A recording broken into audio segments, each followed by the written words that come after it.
All right, welcome everybody. Let's unpack the last 24 hours of trade war news. We have news out of China, we have news out of Canada, we have news out of Mexico, and right-wing media falling all over itself to frame the news of the last 24 hours as unfettered, unmitigated victories for Donald Trump.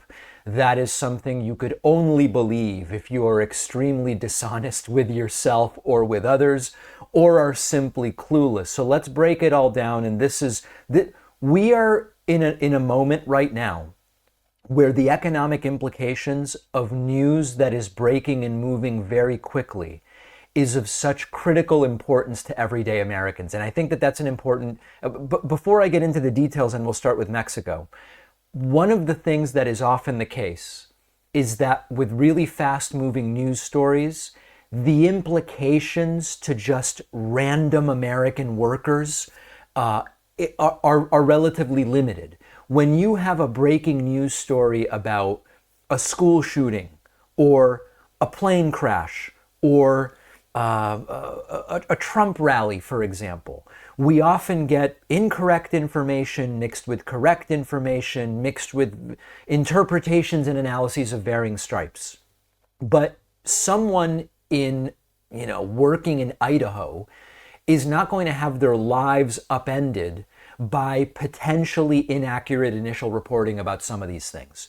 Right now, what is happening and the reality of this trade war and these tariffs will be of consequence to workers in Idaho and teachers in Connecticut, regardless of whether you are or aren't paying attention. And that's why the misunderstandings about what's going on are so critical. So let's unpack, starting with Mexico, what happened here, because this is a perfect example of Trump's playbook.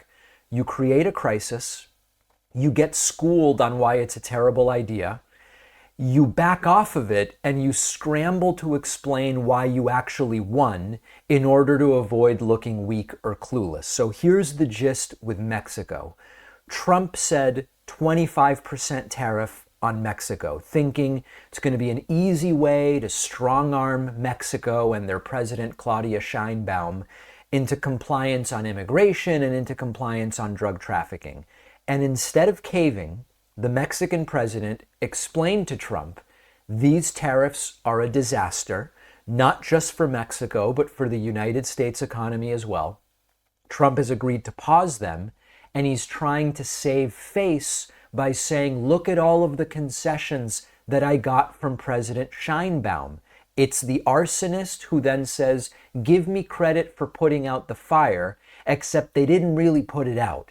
It's a half-baked solution, and then you take a victory lap. So here is Trump on Truth Central, where he announced yesterday, I just spoke with President Claudia Sheinbaum of Mexico. It was a very friendly conversation wherein she agreed to immediately supply 10,000 Mexican soldiers on the border separating Mexico and the United States. These soldiers will be specifically designated to stop the flow of fentanyl and illegal migrants into our country. We further agreed to immediately pause the anticipated tariffs for a 1-month period, during which we will have negotiations headed by Secretary of State Marco Rubio, Secretary of Treasury Scott Bessent, Secretary of Commerce Howard Lutnick, and high-level representatives of Mexico. I look forward to participating in those negotiations with President Sheinbaum as we attempt to achieve a deal between our two countries. MAGA is titillated. They're pleasuring themselves over the big, brawny, powerful Trump. But this is not a win for Trump. This is damage control. The tariffs would have been a disaster for American consumers, for American businesses. I've been talking about this for so long, I know I don't have to explain it all again. It would drive prices up on everything from cars to avocados and so much more. Mexico is one of the US's largest trading partners, and if you slap tariffs on them, you just trigger immediate economic pain for everybody.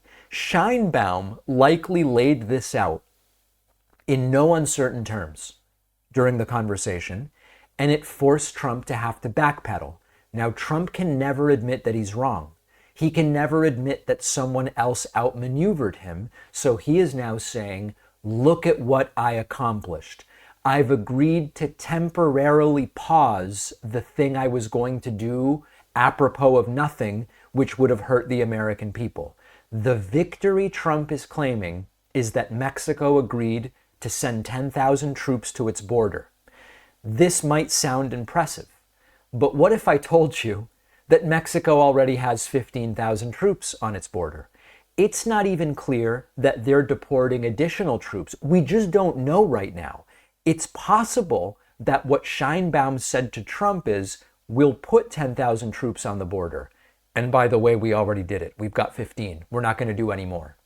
On the other hand, it's possible that Sheinbaum has agreed to raise the number of troops on the border from 15,000 to 25,000. Is that really the solution to the problem? Trump is willing to stop tariffs that he's been promoting for years, which he claims are going to be so good for this group and that group. All it takes is going from 15,000 to 25,000 troops on the border.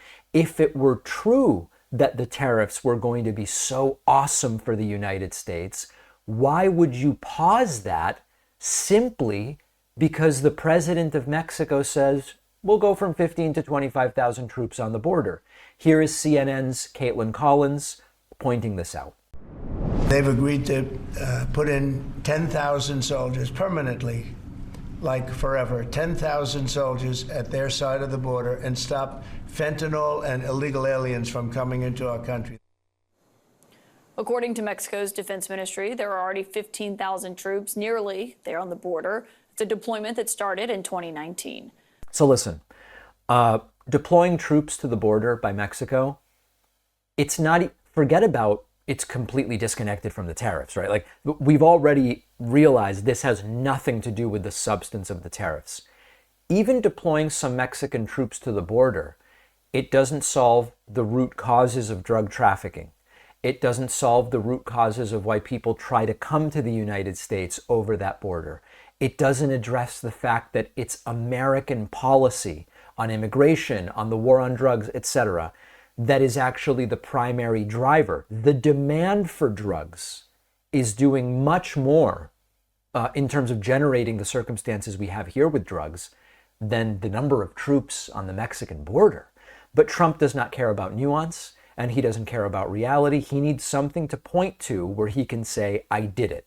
Now, meanwhile, there's a contrast with Canada. We'll talk about what's going on with Canada in a moment, but this should really tell you everything you need to know about how poorly thought out Trump's tariff strategy is.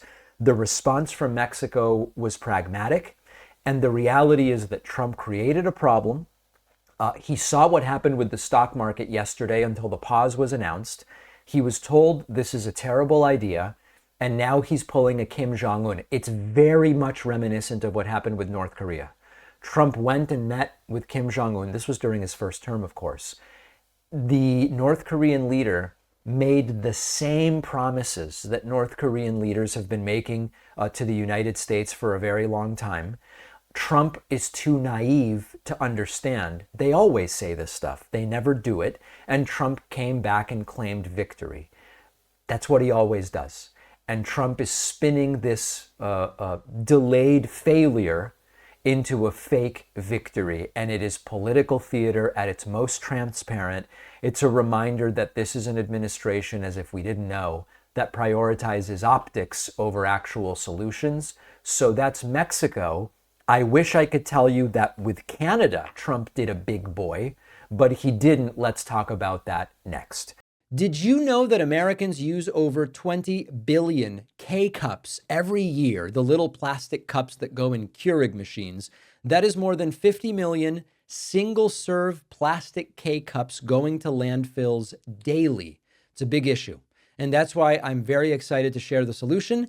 Cambio Roasters. Our sponsor, Cambio Roasters, offers the world's only patented K-cup made from recyclable aluminum instead of plastic.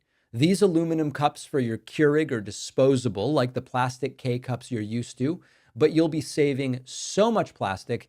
And the best part is it costs the same as the regular ones, won't cost you anything extra, plus your coffee will taste better. Plastic K-cups are porous. They let oxygen seep in and degrade coffee. By the time you brew it, the coffee is stale. Aluminum, on the other hand, is completely impervious to oxygen. It locks in freshness until you brew, and you can really taste the difference. Cambio uses 100% organic, small farm-sourced Arabica coffee from all around the world. They share 20% of profits with 10,000 coffee farming families, ensuring 60,000 fewer people go hungry each year. Stop wasting plastic and enjoy better coffee. Go to cambioroasters.com and use the code PACMAN to get 25% off any 10-pod box or larger. The link is in the description.